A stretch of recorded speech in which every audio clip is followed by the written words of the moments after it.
All right, some midweek analysis, Adam, as the Buffs prepare for another rivalry game, Colorado State, and we got to talk to some linebackers. Well, a linebacker and linebacker coach today, and some good stuff because there's been some changes at that position. But just your thoughts overall as the Buffs are preparing right now. Well, when Nakai Hill Green came into this program, and I remember we had a conversation after both of us interviewed him, it was a feeling of this is when you're building primarily through the portal, this is the type of personality and leader that you want to bring into your program.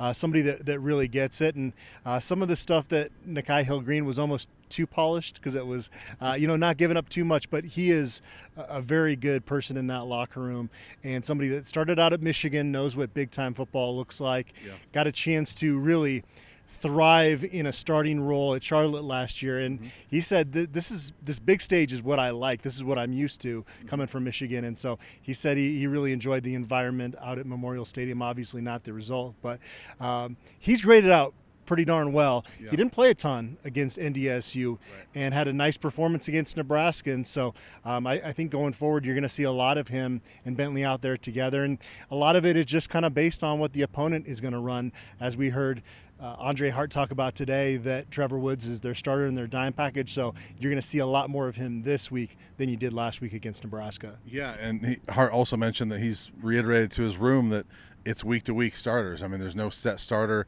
I think Levanta Bentley's pretty safe.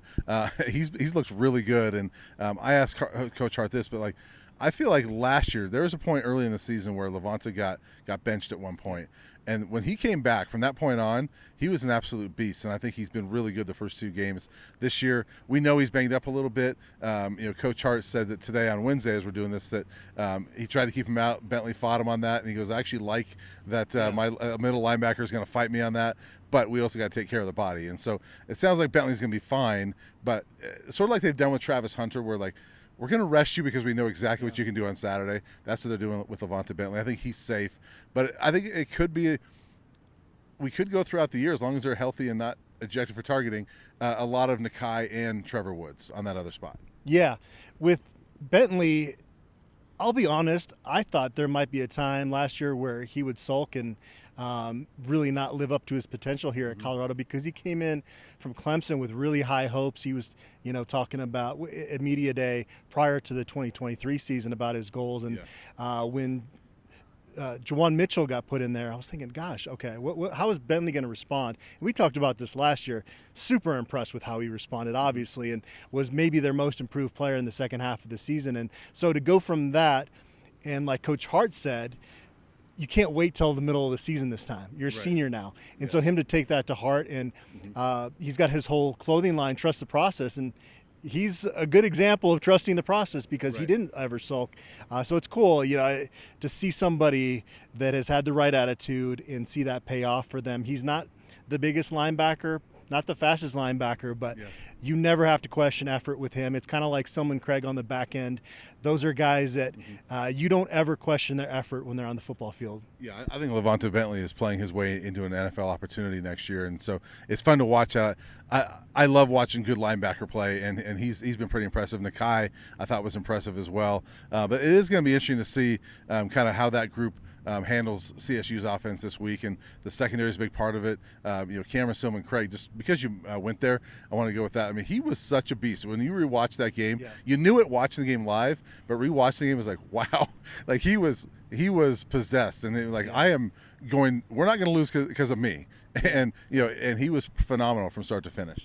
You get more guys with that mentality, and the sky is the limit for this football team. And you can tell watching all the behind-the-scenes footage that is what they're trying to do. Selman Craig address the team, coming off that Nebraska loss. And so, I think that, especially given when you are building through the portal so much, you've got to have those type of guys in the program.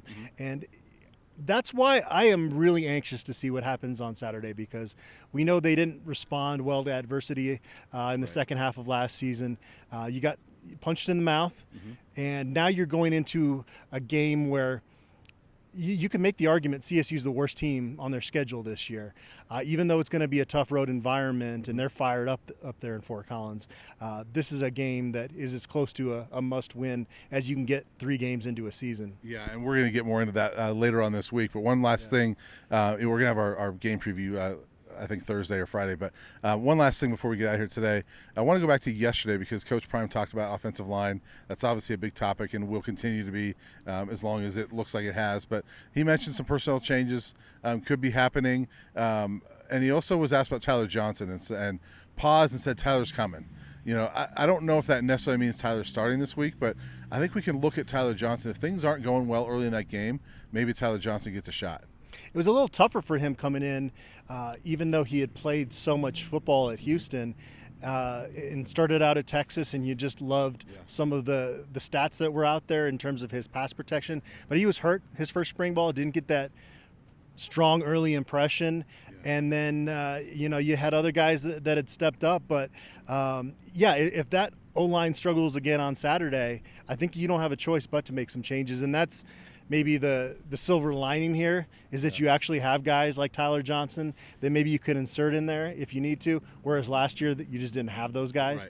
Right. It's been a little bit perplexing, and that's why I think, Jake, it was a good question in yesterday's press conference because I know fans have been kind of wondering what's going on with him. Yeah. I think Coach Prime was hesitant more so just because he said that's a Phil Lodeholt question. He didn't want to maybe overstep his bounds. Yeah. But at the same time, I understand why folks are clamoring for somebody that's played as much football as Tyler Johnson. Yeah, and I'm curious personnel-changes-wise whether, we see Tyler Brown go back to guard and oh my gosh, Khalil Benson go back to tackle, which is what they played their previous stops. So I'm curious to see what that looks like, but we'll find out Saturday night, right? And anything else before we get out of here today? Tyler Brown had a rough go at it. Yeah, he did. At it on Saturday, but you kind of hold back from being too harsh because tackle is not his position. So you look across, I think both sides of the ball, that right tackle spot, just not having a guy that is perfect for that role is maybe the biggest missing piece on this team right now. Yeah, so it'll be interesting to see what they do with that. Adam and I are going to be back later this week to preview the CSU game.